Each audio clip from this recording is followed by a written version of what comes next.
Thank you brother, బాగా చేశారు. Thank you, very nice.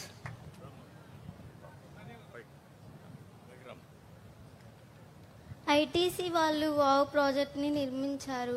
అందరూ చెప్తున్నారు కూడా, కానీ ఎవరూ పాటించడం లేదు. కందుకూరులో ఎక్కడ చెత్త అక్కడ పేరుకోపోయింది. ఈరోజు సీఎం గారు వస్తున్నారని అందరూ చెత్త తీయడం జరిగింది, కానీ రోజు కూడా అలా క్లీన్ చేయాలని చెప్తున్నాను.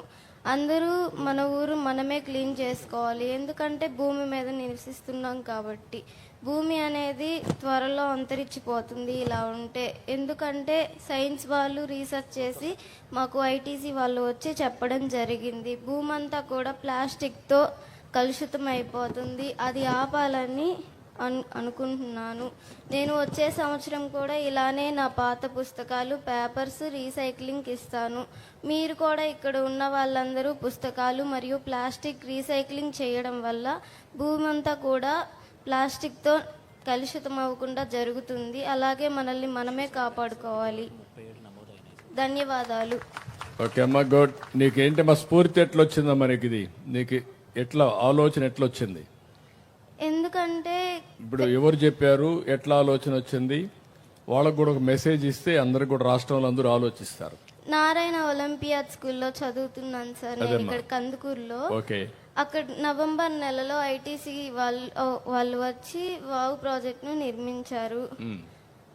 నిర్మిస్తే వాళ్ళు మేము వాడిన పాత పుస్తకాలు, పేపర్స్ తేవడం వల్ల కాస్తైనా చెట్లు కొట్టేయడం తగ్గుతుందని చెప్పారు. 1000 కేజీల పేపర్ తయారు చేయడం కోసం 10 వయసు సంవత్సరాలు ఉన్న 22 చెట్లుని నరకాల్సి వస్తుందని అన్నారు.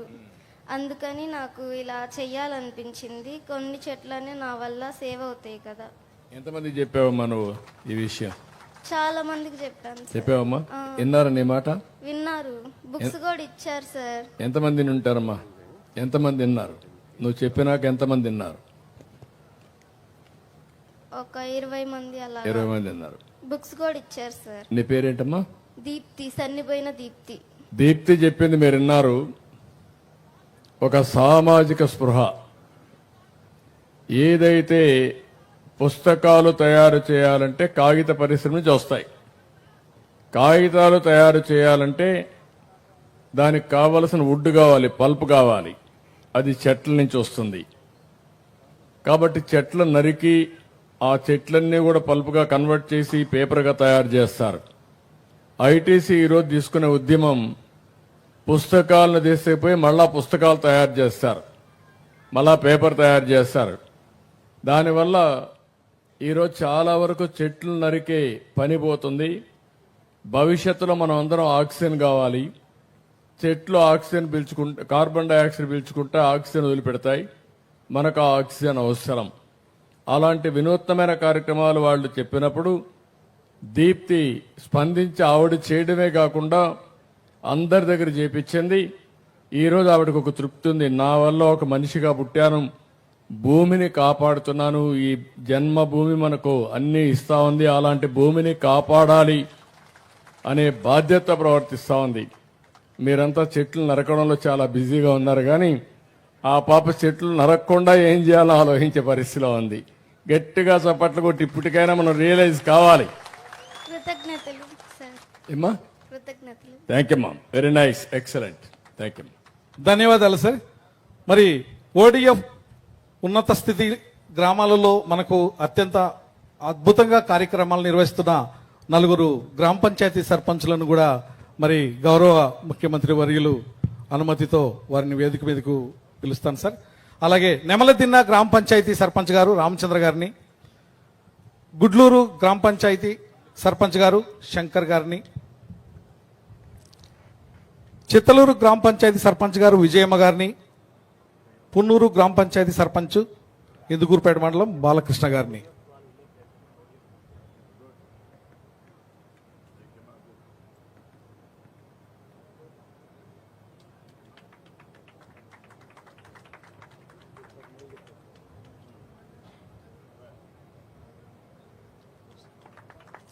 వీరందరూ కూడా వారి వారి గ్రామ పంచాయతీల పరిధిలో ఓడిఎఫ్ స్థితికి గ్రామాలని తీర్చుకురావడంలో వారి యొక్క కృషిని ప్రదర్శించారు సార్. ఒకసారి గట్టిగా మనం చప్పట్లతో మనం స్ఫూర్తిని పొందుదాం.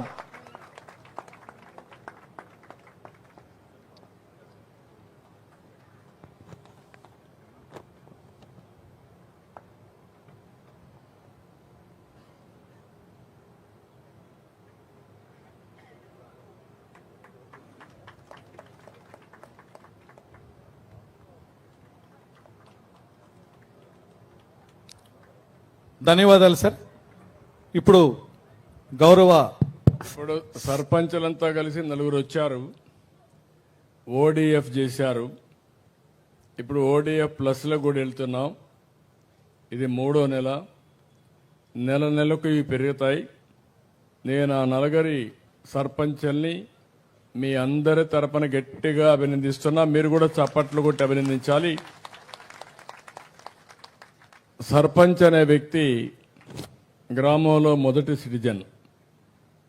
దేశంలో రాష్ట్రపతి ఏ విధంగా అయితే మొట్టమొదటి సిటిజన్గా ఉంటాడో, రాష్ట్రంలో గవర్నర్ ఏ విధంగా అయితే ఉంటారో, గ్రామానికి వస్తే సర్పంచ్ అనే వ్యక్తి ప్రథమ పౌరుడిగా ఉంటారు. మీకు దగ్గరగా ఉంటారు. మీరందరూ ఓట్లేసి గెలిపించుకున్న వ్యక్తి.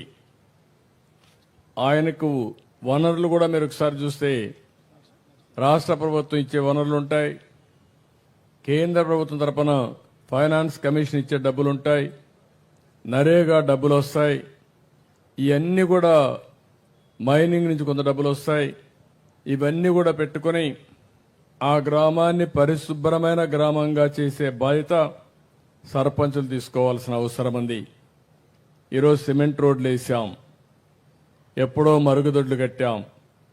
అదే మరి కాంపోస్ట్ తయారు చేయడానికి వేస్ట్ కాంపోస్ట్ కింద షెడ్లు కూడా కట్టాం. నేను ఒకటే సర్పంచులందరికీ విజ్ఞప్తి చేస్తున్నా, మీ ఊరు ఒక ఆదర్శంగా ఉండాలి. మీ ఊరిని మీరు ప్రజల్ని భాగస్వాములు చేసి, మేము చేసే కార్యక్రమం రాష్ట్రమంతా చేస్తాం. ఒక ముఖ్యమంత్రిగా ఈరోజు ఇక్కడికి వచ్చి మీ అందరితో మాట్లాడుతూ మీలో చైతన్యం తేవాలి అని నేను ప్రయత్నం చేస్తున్నాను.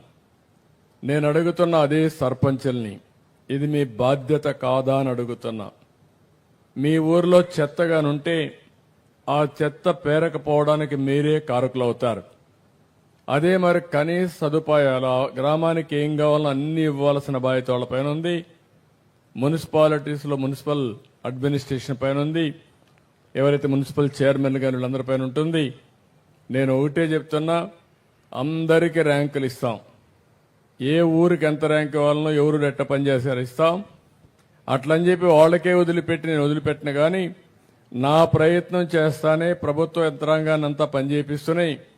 ఏ సర్పంచ్ అయితే బాగా చేస్తాడో వాళ్ళు గౌరవిస్తాం, లేకపోయినా కూడా ముందుకు పోతాం తప్ప ఎక్కడ ఆగిపోదు.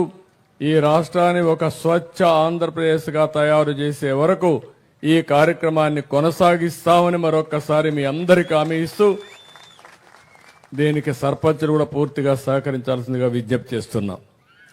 ధన్యవాదాలు సార్. ఇప్పుడు గౌరవ శాసనసభ్యులు ఇంటూరు నాగేశ్వరరావు గారిని వారి సందేశాన్ని ఇవ్వాల్సిందిగా కోరుతున్నాను. బ్రీఫ్గా